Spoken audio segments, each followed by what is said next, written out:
Hello everyone, so my name's Edward. I'm on behalf of Consulthon as a marketing intern at the minute, and we're just discussing now today with Phil and Jessica from Subsector about the N2D marketing method even, sorry. So just to start guys, how did you find Consulthon and what made you decide to join this platform? We originally found Consulthon because one of the founders contacted me as a consultant, I think when you were very initially sort of reaching out to people on a more individual level. So that's how we first discovered the platform. Yeah, I think Jess told me. I think that was basically it. Yeah. I get all my good news from Jess. She's got all the good stuff. Lucky man, lucky man. And so what would you each enjoy the most about the platform, starting with Jess? Well, we sort of regularly go on and have a look at the themes that are on there. That's always useful for us because while we are consultants ourselves, the primary audience for our method is also consultants, so it's useful to know what people are talking about. And we've met a few consultants who've come to be interested in being N2D method practitioners through there. So that's, I guess, our primary use is to get a bit more market understanding. Perfect. Phil? Oh no, I'd echo that. I mean, I've been in and seen what sort of questions people are asking, what sort of responses they're giving, and that gives us a really good feel for the environment. What's going on? What's you know, the pulse? What's the pulse of the consulting world right now? So yes, it's useful from that perspective, definitely. Perfect. And just before we get onto the more like serious stuff, just before that you reached work in this, did you ever have any kind of more unconventional aspirations? Maybe a bit of a more uninteresting area to work in, or has it always been consultancy? So you've got to start here. I don't think anybody ever starts off being a consultant. I mean, you don't come out of the womb going, "Hey, I'm a consultant. I'm going to be a consultant." No, I went to drama school to start with, so that was not a typical consultant route, or maybe it is a typical consultant route. I don't know, because there's not really an awful lot of work in acting. You're much better off learning to be a consultant. Everybody, pass this on to your kids. You, Jess? Well, I suppose, prior to being consultants, me and Phil both worked in agencies, in communications and digital agencies for a long time. That's how we first met, which is, let's say, several decades ago. A million. Dinosaurs roamed the earth. We sort of, we escaped into the world of consulting from that. So I guess that's anything slightly more unconventional. That's not particularly unconventional. I mean, when I was a kid, I wanted to be a ballerina, but I think that was always going to be slightly tricky. I don't know. I think I probably went through all of those quite typical things that kids want to be: a fireman, a ballerina. There you go. We've got the actor and the ballerina. Perfect. Absolutely. And then, so starting with you, Phil, this time, what would you say are your 3 best assets as a consultant? Kind of what? My butt, obviously. You know, if I'm walking through a very crowded building, if you can remember when you last walked through a crowded building, obviously having a good butt really helps. The beard, I don't think. Of course. If we can get an extreme close up on the beard, that's my lockdown beard. That's my crazy beard. And my third, my piercing curiosity, I suppose. Can't help but disappear down a rabbit hole if I see one and find everything that's down there. Perfect. You've got butt, beard and piercing curiosity. I know. If I could just come up with a B word for the curiosity, it'd be butt, beard and the other thing. Yeah, we'll get it next time. And Jess, yourself. I suppose that means I've now got to answer this question slightly more seriously. I was hinting that, yeah. Yeah, and also, if I say 2 of those things, it's going to be odd. So, you know, anyhow that works. I would say, probably similarly to Phil, sort of questioning things. You know what? I'll probably go one step further. This is a thing I often say. I'm really, really nosy about businesses. Really, really nosy about businesses. I'm fascinated by how they run and the people in them. So I think that is being really nosy about businesses is a bloody handy skill or interest as a consultant.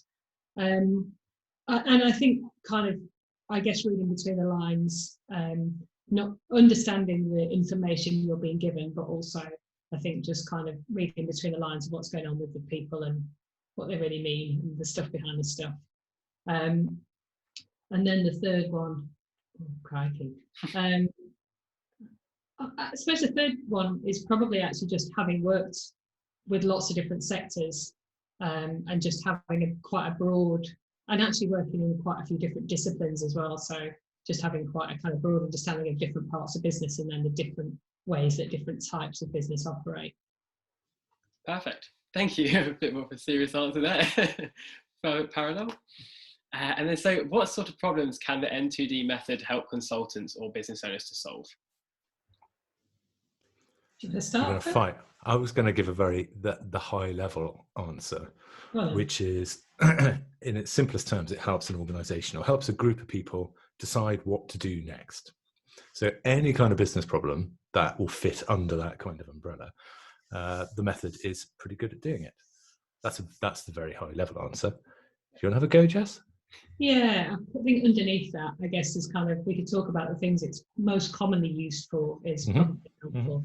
And there might be innovation projects, either identifying where to innovate or a specific project or a specific idea that needs some development. In transformation or change, so organisations looking to make kind of either change in a specific area, you know, loath to say the words digital transformation. You said it. You said it. But also, you know, other types, you know, just genuinely businesses looking for a kind of new direction. I've just seen someone come up my drive, which means my dog might bark. We'll go. This is the world we live in these days. There we go. There's bark. And then also just organisations, I think, kind of, I think there's kind of transformation, innovation, but also consultants actually trying to deal with a really wide range of questions. Shall I take over while you mute yourself for a minute? Yeah, I think you're better. 2 seconds. No, right. So yes, when we're using the method as consultants ourselves, one of the great things about it, I mean, and of course we're totally biased if we would say it was great, is if you're starting an engagement with a new organization or a new client of some kind, it can be an incredibly good way of just onboarding yourself, if you like, to that new client very, very rapidly, like over the course of like a couple of hours, rather than having to go through, you know, the extensive process of wading through everybody's brand strategy and all these different pillars, documents that you get, heaven forbid, etc., interviewing every single person in an organization. It's a very, very good way of going rapidly right to the heart of what is the purpose of this organization. What are they trying to achieve? Who do they care about? Where are there some potential sticking points? It's also particularly good if you're trying to develop something. So if you're trying to develop a product or a service, it could be an entirely new product or service, or it could be something that's, you know, been going on for ages and ages, and it needs maybe a bit of life breathed into it. It can be an extremely good way of identifying where are the biggest opportunities for change. What sort of even very, very tiny things might we change, and what's likely to be the impact. It's also very good at looking at what are the really big macro things that you might want to change. You know, you might want to totally redirect your entire business or part of your business. And the method is very good at allowing you to look at all of those different options or choices, if you like, and decide which one's of the highest priority. Is it doing that really small thing in that product over there? Or is it doing this really massive thing for this entire section of our business over here? Perfect. There you go. How's your dog? Yeah. Stop barking. Delivery. This is, of course, naturally. that's where we live, unfortunately, at the minute, isn't it? Yeah. Cool. Well then, so what do you need to know before you can benefit from using the framework in 2D? There are. Shall I have a go at this? Yeah, I mean, we kind of know. We know what the answer is to this. I mean, the first one is knowing where to find it. That's a good one. So N2DMethod.com. Really, it's difficult for an organization to get the most out of it if they don't know what they're trying to achieve as a business. If they don't know what their business objectives are, even if they're really, really simple and high level, like make more money. If they don't even know that, then it's quite hard to use an algorithmic decision model to help you figure out, well, what sort of things could we do that would help us achieve that objective if you don't actually know what the objective is. Another thing that is useful to know, not absolutely essential, is who are the people whose needs you care about. So the N2D method is all about this kind of balancing act, if you like. It's not quite a balancing act, but let's go with that. A bit of a balancing act between the needs of the organization and the needs of the people they care about most.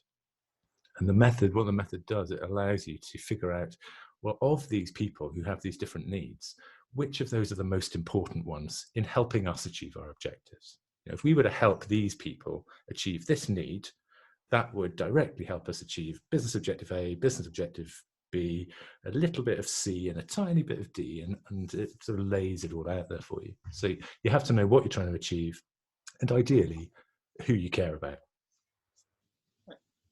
Perfect. Anything to add there, Jess? So I think that was quite comprehensive, to be fair. No, it's a question we get asked a lot, so we kind of know what the two things are really there. We're pretty well rehearsed for that one. Perfect. Cool. And then so another question would be, what type of expertise and knowledge are required to successfully implement and use N2D? Do you want to go, Jess?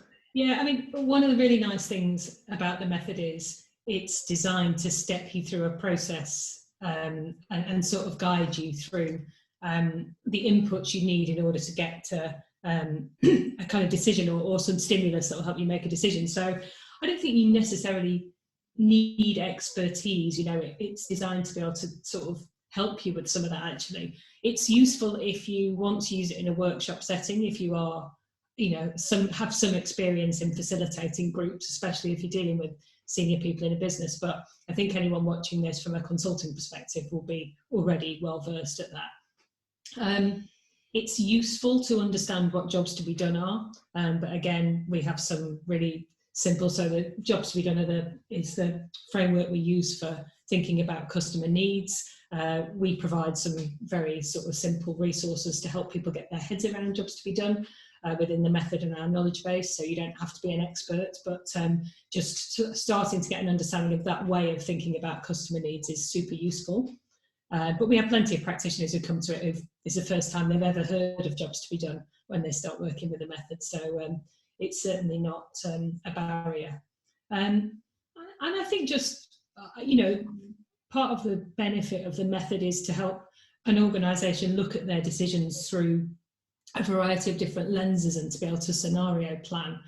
So I think just, you know, being a little bit of a kind of analytical thinker, but having the confidence to help your client see that, to kind of help your client kind of look at all those different aspects of a decision and to be able to help them come to the right conclusion. So you can either get the results of the method and then almost go and create business cases for those very specific things. Or as I say, you can use it to sort of tweak the dials and look at that decision through a myriad of different kind of lenses and future scenarios or current scenarios. And that's sometimes, I think, when people get the most out of it. It's not just about kind of, that's it done. It's now, okay, so what if this? Or what if we want to open in another territory? What if there's a new customer group that becomes particularly important to us? So I think just having the confidence to have those sorts of conversations with your client is useful. But as I say, anyone who's been consulting for any length of time will have those skills anyway. I mean, I was going to add, I don't know if this is relevant necessarily to the Consulthon audience. Might be. But you know, if you are comfortable having those sorts of questions where you're pushing back on a client sometimes and saying, yeah, but why? You know, why are you trying to achieve that? You know, why are you trying to achieve it? Then you'll adapt to the method really, really easily. Yeah. But we have had some other organizations who actually like it because it helps them scale their consulting operation or helps them scale, you know, their strategy team sometimes. Because it has this very structured process, they can give it as a kind of a strategic buddy, if you like, to their more junior staff who then use the method, and it sort of holds their hand through some of these processes. So it helps to give a lot more autonomy to slightly more junior strategic staff or consultants, and still get a really good output. Yeah, I felt like I had another thing to add there, but I don't. I was going to just in terms of sort of acknowledging you beforehand, it's probably worth mentioning that we've had practitioners who have adopted the method on one day, and we've maybe answered some questions, given them a little bit of support just on kind of things that they've initially come up, and then they've literally the next day gone on to use that in very large client sessions with really, really complex client groups actually on really complex projects or complicated projects actually in some cases. And they found it kind of very easy to adopt. So it's not designed to be a thing that you kind of have to be a super consultant to use. Yeah, perfect. Perfect. And then, so what the main? I'm sure there's many. Just the brief ones. The main do and don'ts when using the N2D method. You should probably keep your trousers on, unless you're in this sort of situation. There you go. That's it. In which case, who knows? Do's and don'ts. That's a really good one. I was just going to say one thing. I don't know if this is a do and don't, but the one thing we would always say is ideally not to just get people in a room and put lots and lots of guesswork in. You can use it as a workshop tool and use the information that people give you in the room, their knowledge, their previous experience with their customers, or but we would always say as much as possible, even if you're using it in that way, to go and validate some of the inputs you've put into the method. So we always say evidence is greater than opinion. We used to say evidence beats opinion, but we found some instances where that ended up being quite controversial. So evidence is greater than opinion. So as again, something consultants will be used to. Be as evidence-based as you can be in the inputs to the method, and you can just be more certain of the results. Perfect. And then, so you talk quite a lot about it being used for consultants. Do you think it's more helpful for consultants or for more business owners in general? It's interesting because the current set of people that are using it are pretty diverse. I mean, there are some patterns in the sorts of people that are using it. There's quite a lot of consultants. I mean, there are consultants that are using it either in a standalone basis because it sort of suddenly makes their operation, even as an individual, sort of seem an awful lot bigger and more robust than it had done before, perhaps. It gives them a whole set of new tools.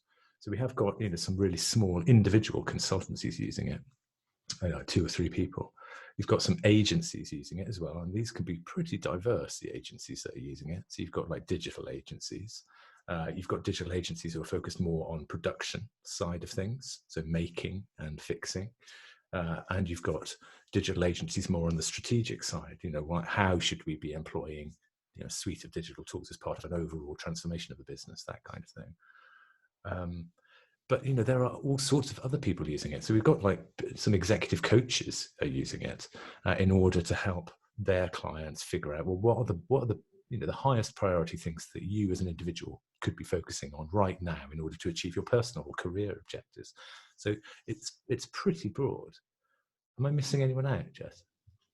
And then we've got people actually in kind of teams in big and small organisations as well. So people either in innovation teams, some of them in product teams, and actually, I mean, also just some small business owners who are just kind of interested in almost using this. Maybe they can't afford to have a consultant involved in some of their kind of post-COVID planning, and they're using this as an alternative. But there's the tendency at the moment, certainly, is that it's most appealing to people who are working with other organisations, so consultants, agencies, people in kind of service businesses, who are then helping to get that organisation and them to create some shared priorities that they can then go and apply their skills to the problems. Perfect. Yeah, my next one was going to be, did it suit any particular style? But it seems like you've just answered that. So the service industry specifically seems to be the best, but it can be applied across all.